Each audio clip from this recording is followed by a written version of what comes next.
여러분, 오늘 말씀은 소심한 농부가 영웅이 되기까지라는 주제의 말씀인데요. 즉 기드온에 대한 말씀이에요. 여러분, 기드온은 어떤 사람이냐면 므낫세 지파 출신인데요. 므낫세 지파 출신이라고 하면 요셉에게는 두 아들이 있었는데, 즉 장자인 므낫세와 그리고 둘째 아들인 에브라임이 있었거든요. 그런데 야곱이 므낫세보다도 에브라임을 더 축복함으로 말미암아 므낫세 지파는 12지파 중에 가장 낮은 지파로 여겼던 거예요. 그래서 14절에 보면 하나님께서 기드온에게 나타나셔서 소명을 주시는데요. 사사기 6장 14절에 보면 여호와께서 그를 향하여 이르시되 너는 가서 이 너의 힘으로 이스라엘을 미디안의 손에서 구원하라, 내가 너를 보낸 것이 아니냐라고 말했던 겁니다. 그랬더니 기드온이 15절에서 말하죠.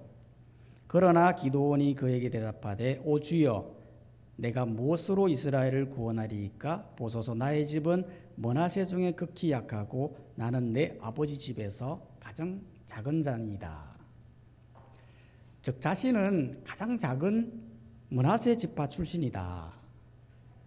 그리고 나는 아버지 집에서 가장 작은 자, 즉 농부로서 포도주 틀에서 그저 밀을 수확하는 그런 자에 불과한데 내가 이 큰 일들을 감당할 수 있겠습니까? 라고 말했던 겁니다. 기드온의 입장에서 보면요, 사실 이게 부담스러운 일이 맞죠. 다른 일도 아니고 한 민족을 구원하는 일이잖아요. 미디안에서 구원하는 이 큰 일을 감당하고자 하니 부담스러운 일이 맞습니다. 그렇기 때문에 내가 이 엄청난 일을 어떻게 할 수 있겠습니까? 라면서 나보다 더 탁월한 사람, 더 뛰어난 사람을 세워야 된다라고 말했던 거죠. 그러니까 하나님께서 어떻게 하세요? 한 번 더 설득하시거든요. 16절에 보면 여호와께서 그에게 이르시되 내가 반드시 너와 함께 하리니 내가 미디안 사람 치기를 한 사람 치듯 하리라 하시니라. 즉 내가 너와 함께 하겠다. 네가 전쟁하게 될 때에 한 사람만 치면 한 민족을 이긴 것처럼 여기게 해주겠다. 그렇게 말씀했던 거예요.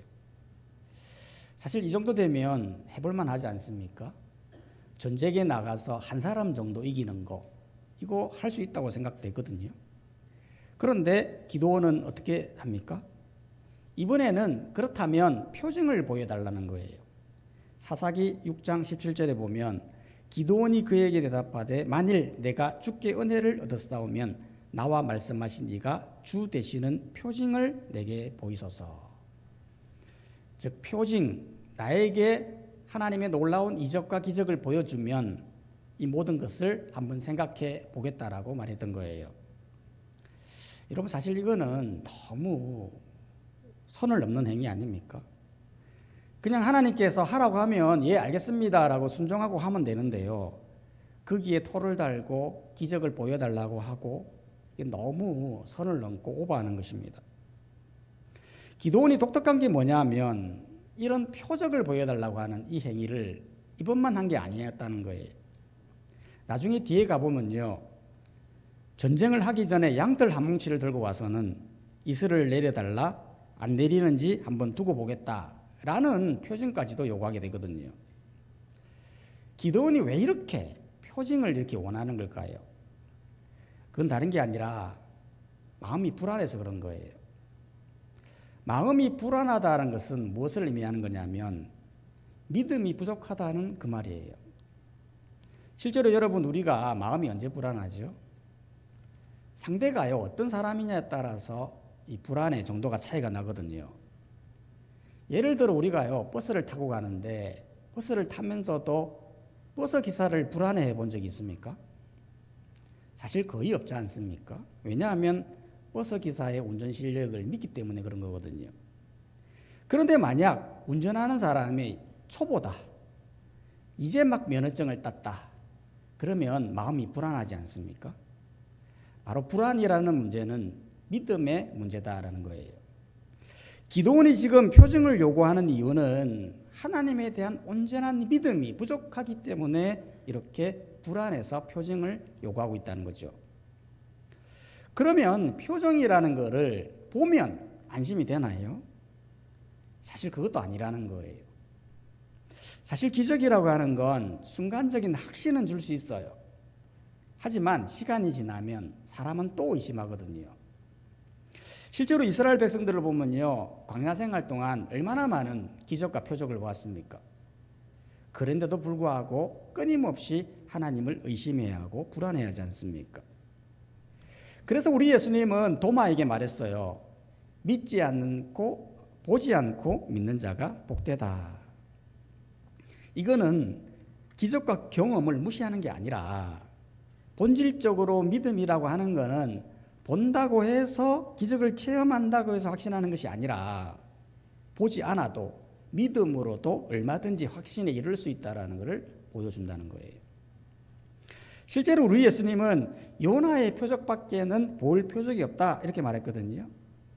요나의 보일 표적밖에 없다라는 말은 예수님의 죽음과 부활 이외에는 더 이상 기적과 표적이 의미가 없다 그 말이거든요. 즉 예수님의 이 죽음과 부활이라는 건 성경에 다 기록되어 있지 않습니까? 즉 성경의 말씀만 보기만 하면, 말씀을 듣기만 하면 그냥 믿음은 된다라는 것을 보여준다는 거예요. 실제로 믿음의 세계라는 건 말씀의 세계거든요. 우리가 말씀을 보고 말씀을 듣는 순간 우리 안에 믿음이 생기고 그 믿음으로 말미암아 확신하고 나아간다는 거예요. 기도는 이렇게 하나님을 거부하면요, 우리가 생각할 때는 하나님은 화가 나서라도 일을 안 맡긴다거나 다른 사람을 시킨다거나 그렇게 해볼 만도 한데요. 그런데도 하나님은 끝까지 기도원을 사용하시거든요. 계속 설득하는 과정을 통해서 하나님의 비전을 이루어 가시더라는 거예요. 왜 하나님은 이렇게 부족한 사람, 믿음도 부족하고 환경도 부족한 이런 사람을 왜 계속 사용하는 걸까요? 그 이유는 세 가지 이유가 있는데, 첫 번째는 부족하다고 사용하지 않는 것이 아니기 때문에 그렇다는 거예요. 여러분, 실제로 기도원이 왜 사명을 거부했죠? 나 같은 사람이라고 하는 생각이 강했지 않습니까? 나 같은 출신의 사람, 나와 같이 낮은 지파의 사람, 나와 같은 농부와 같은 사람, 이런 사람이 일을 할 수 있겠냐라는 생각이 강했다는 거예요. 즉 실제로 당시 사회적 분위기는요, 장자 중심이거든요. 장자가 집안을 지키고 장자가 나라를 다스린다라고 하는 이 마인드가 굉장히 강했기 때문에 나 같은 낮은 집안이 이런 일을 할 수가 없다 그렇게 생각했던 거예요. 우리나라도 보면 옛날에는 장자 중심적이었잖아요. 그래서 실제로 집안에도 보면 장남이 중요하다고 해가지고 장남은 머리가 나빠도 학교 보냈어요. 소 팔아서 공부시켰어요. 그런데 다른 아들들은 똑똑해도요, 공장 보내고 농사시켰어요. 왜 그랬습니까? 장남이 아니니까요. 기도는 직업적으로도 보면 나는 농부에 불과합니다. 나 같은 농부가 배운 게 있습니까? 전쟁에 한 번이라도 참석해 본 적이 있습니까? 사람이라도 통솔이라도 해봤겠습니까? 그러니 나는 안 된다 그렇게 이야기했던 겁니다. 우리도 사실 이런 마음들이 다 있거든요. 나 같은 사람이 무슨 이런 큰일들을 할 수 있겠나라는 생각이죠. 우리가 이런 생각을 왜 하느냐면 세상에 너무 길들여져 있기 때문에 그런 거예요. 실제로 여러분, 세상은 사람의 조건을 엄청 따지지 않습니까? 그 사람의 출신, 배경, 학벌, 외모, 그런 게서 너무 비교를 당하면서 실제로 그 사람의 재능은요, 어마어마한데요, 스스로가 나는 안 될 사람, 나는 할 일이 아닐 사람라면서 스스로를 비하하고 산다는 거예요. 여러분, 실제로 물건 만드는 거 보면요, 이거 누구나 할 수 있는 것이고 손 재능만 있으면 할 수 있는 거잖아요. 그런데도 물건 만드는데 학벌 따지고 출신 따지고 막 그러더라는 거예요. 세상이 참 많은 변화가 있는 게 뭐냐면 지금 미국이 전 세계를 호령하고 있지 않습니까?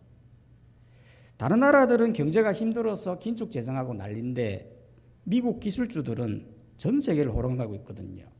근데 재밌는 건 미국 기술주들이 사람을 뽑을 때 제일 먼저 뭐를 보는지 아십니까? 학벌이 아니라는 거예요. 어느 출신이냐, 어느 나라 출신이냐 이걸 보는 게 아니라는 거예요. 나이도 아니고. 그럼 뭐냐? 오로지 실력, 전문성, 직무 능력 그것만 본다는 거예요. 하나님도 마찬가지라는 겁니다. 여러분, 하나님께서 만약 세상의 관점으로 사람을 뽑는다면 그 사람의 출신, 배경, 외모가 중요했다면 아마 그런 사람을 뽑았을 거예요. 기도원보다도 더 탁월한 제사장, 기도원보다 더 나은 영적 지도자, 왕이나 관료, 행정직 이런 사람들을 뽑았겠죠. 그런데 하나님께서 사용하시는 사람들을 보면요, 하나같이 다 세상의 반대예요. 직업적으로도 부족하죠. 외모적으로도 부족하죠. 배경적으로도 부족하죠. 이런 사람들을 뽑더라는 거예요. 하나님 왜 이런 사람들을 뽑을까요? 그 이유는 다른 게 아니에요. 사람의 부족함보다 더 중요한 건 하나님 말씀 앞에 순종할 수 있느냐 없느냐를 보기 때문에 그런 거예요. 만약 하나님 앞에서 어떤 사람이든 간에 어떤 출신의 사람이든 간에 말씀 앞에서 순종하는 사람이라고 한다면 누구든지 사용하신다라는 것을 오늘 말씀을 통해서 보여주고 있다는 거죠. 실제로 성경에 보면요, 나이가 많아도 사용하시고 성질이 더러워도 사용하시고 왼손잡이도 사용하시고 못생긴 사람도 사용하십니다. 요즘 새벽기도 말씀을 보고 있는데 요나 같은 경우도 여호와의 낯을 피해 도망 다녀도 폭풍을 준비하시고 큰 물고기를 준비하셔서 결국에는 사용하시더라고요. 실제로 기도원도 보면 하나님의 말씀에 순종해서 나아가니까 어떻게 되었습니까? 놀라운 역사가 일어났어요. 그는 농부 출신이지만 한 번도 전쟁에 참여하지 못한 문외한이지만 하나님께서 기도원을 들어 사용하실 때 기도원의 300명의 용사가 무려 미디안의 군대 13만 5천 명을 이겨버리는데 미디안의 군대는 한 명도 죽지 않는 놀라운 역사로 이기게 하더라는 거예요. 이건 우리도 마찬가지라는 것이죠. 여러분, 하나님은 기도원만 사명자로 부른 게 아니에요. 사실 우리 모두를 다 하나님의 사명자로 부르신 거죠. 하나님의 사명은 뭐 교회에서만 열심히 봉사하고 일하고 그것만 사명이 아니에요. 우리에게는 가장 중요한 사명 하나가 있죠. 그게 바로 세상에서 빛과 소금으로 살아가는, 세상을 변화시키고 많은 영혼을 옳은 대로 인도하는 그 사명이 있다는 거예요. 실제로 요나도 보면 하나님께서 왜 그토록 큰 물고기를 준비하시고 박넝쿨을 준비하셨습니까? 그것을 통해서 좌우로 분별하지 못하는 12만 명을 구원시키기 위해 사명자로 세웠다는 거예요. 그렇기 때문에 우리도 부족하다고 하나님의 일을, 말씀을 피하지 말고 하나님께서 주신 사명을 세상에서 실천하는 우리가 되어야 한다는 거예요. 두 번째로 이렇게 부족한 사람을 왜 사용하시느냐 하면 두 번째 이유는 부족해야 사용할 수 있어서 그렇습니다. 여러분, 사실 뭐든 간에 부족해야 채울 수 있는 거 아니겠습니까? 물이라는 건 물컵에 물을 부을 때에 물이 없어야, 부족해야 채워지는 거예요. 물이 가득 찬데 어떻게 채울 수가 있겠습니까? 지식이라는 것도 부족해야 채워지는 거예요. 지식이 가득 차 있는데 어떻게 더 채울 수 있겠습니까? 사람이라는 것도 마찬가지예요. 사람은 사실 부족해야 하나님으로 채울 수 있다는 거예요.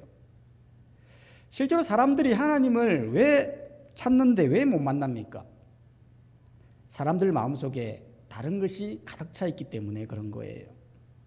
사람들 마음속에 하나님이 있어야 되는데 사람들 마음속에 이기심이, 교만이, 욕망이, 탐욕이, 제약이 가득 차 있으니 선하신 하나님이 더 이상 들어갈 수가 없게 되더라는 거예요.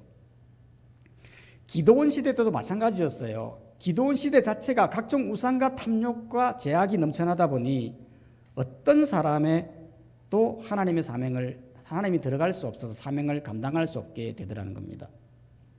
그런데 기도원은 모든 것이 부족하니, 마음 자체가 가난하니 기적과 표징을 요구하면서 끝내는 말씀을 듣고 말씀을 전하는 자로 살게 되더라는 것이죠. 이것은 우리도 마찬가지입니다. 여러분, 우리도 보면요, 하나님 어떻게 만났습니까? 우리가 만약 모든 부분에 있어서 완벽했다면 하나님 못 만났을 겁니다. 하나님을 거부했을 겁니다. 그런데 부족하고 다른 사람에 비해서 약하고 마음이 가난하니 하나님이 필요하고 그 마음속에 하나님이 오셔서 진정한 화평과 진정한 사랑을 느끼게 되면서 우리가 이렇게 이 자리에서 예배하고 있다는 거예요. 그렇기 때문에 부족함이라는 것은 결코 나쁜 게 아니에요. 부족하니까 은혜가 필요하고 부족하니까 하나님이 나와 함께 하시는 거예요. 그렇기 때문에 여전히 부족함 속에 살아가고 있는 많은 자들에게 하나님이 역사하실 수 있도록 이 하나님의 은혜와 사랑을 전하는 우리가 되어야 된다는 거죠. 세 번째로 하나님께서 부족한 사람들을 왜 들어 사용하시느냐 하면 세 번째 이유는 하나님의 영광을 위해서 그러는 거예요. 이게 무슨 말이냐면 여러분, 하나님께서 기도원을 사용했다고 하는 것은 무엇을 의미하는 거냐면 당시에 그만큼 쓸만한 사람이 없었다는 걸 의미하는 거예요. 여러분, 실제로 당시 시대는요, 사사시대 아닙니까? 사사시대는 여호수아가 죽은 후에 왕이 없으므로 자기 소견에 옳은 대로 행하는 시대였다는 거예요. 즉 기드온 시대에는 하나님 말씀보다도 자기가 옳다 그러면 그대로 행동하는 시대였다는 거죠. 그러다 보니 자기가 옳은 탐욕의 시대를 살다 보니 각종 우상 숭배와 죄로 타락된 시대였다는 겁니다. 그렇기 때문에 사사시대가 얼마나 많이 타락을 했었으면 엘리 제사장이란 사람이 있었는데 이 사람의 자식들이 해막에서 수종드는 여인과 동침을 했거든요. 오늘날로 말하면 교회 안에서 성행위를 한 거예요. 그러면 아버지가 제사장이잖아요. 그러면 당연히 너가 왜 그랬니 하면서 징계하고 야단치고 바른 길로 잡아줘야 되는데 아무런 말을 안 했다는 거예요. 아무런 말을 하지 않았다고 하는 건 뭘 의미하는 거냐면 그만큼 하나님과의 영적 소통이 이루어지지 않고 막혀 있었다는 것을 말하는 거예요. 그러니까 하나님께서 어떻게 하십니까? 하나님께서 얼마나 급했으면 어린아이를 찾아요. 당시 어린아이인 사무엘아 하시면서 어린아이까지 부르는 그런 시대가 되었던 겁니다. 기도원도 마찬가지였어요. 하나님께서 얼마나 급하셨으면 그렇게 많고 많은 영적 지도자들을 다 제쳐두고 가장 낮은 지파에 농부 출신인 그를 부르더라는 겁니다. 이렇게 기도원을 불렀는데 기도원은 어떻게 반응을 하죠? 굉장히 부담스러워하죠. 그리고는 또 표징을 보여달라고 하는 겁니다. 그러니까 하나님이 어떻게 하세요? 표징을 보여줘요. 어떻게 보여줍니까? 바로 오늘 말씀이 그 표징 내용인데요. 기도원이 어떤 걸 보여달라고 했냐면 19절에 보면 기도원이 한 천사를 만나거든요. 그런데 이 기도원이 볼 때 이 존재가 진짜 천사인지 아닌지 확인하고 싶었던 거예요. 그래서 19절에 보면 천사 보고 잠시 있으라 라고 하고서는 염소 새끼 한 마리, 한 에바로 만든 무교병, 또 국을 양푼에 담아 가져왔던 거예요. 이거 왜 가져왔습니까? 이거 가져오면 하나님께서 이 제물에 대해 기적과 표적을 펼칠 것이다 라는 기대감으로 이거를 가져온 거예요. 그랬더니 여호와의 천사가 이걸 가지고 어떻게 했느냐면 21절에 보면 여호와의 사자가 지팡이 끝을 내밀어 고기와 무교병을 대니까요 갑자기 바위에서 불이 올라와 제물의 모든 것을 태워버린 것입니다. 여러분, 이거는 놀라운 기적 아닙니까? 왜냐하면 여러분, 불이라고 하면 어디서 내려야 됩니까? 하늘에서 내려야 되지 않습니까? 그런데 만약 하늘에서 불이 떨어지게 되면 이거는 천둥이 쳤다, 번개가 쳤다라고 우연으로 치부할 수 있는 거예요.